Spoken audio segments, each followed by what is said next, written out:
শুনেছ নিজের সন্তানকে কোনোদিন নিজের মা মেরে ফেলতে পারে? এমনই কিছু করেছিলেন লা রোনা।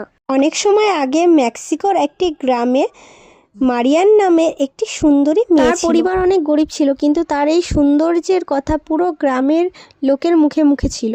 দিন একটা বড় লোকের ছেলে মারিয়াকে দেখে অনেক পছন্দ হয়ে যায় এবং সে তাকে বিয়ে করে। কিছুদিন পরে তাদের একটা ছেলে এবং একটি মেয়ে হয়। তার স্বামী তার বাচ্চাদেরকে আদর করত, কিন্তু তার থেকে একটু একটু করে দূরে সরে যেতে থাকলো। কাজের সূত্রে তার স্বামী অনেক দূরে দূরে যেত এবং এই করতে করতে সে বাড়িতে আসাও ছেড়ে দিল। মারিয়া এই ভেবে প্রচুর কান্নাকাটি করতে লাগলো।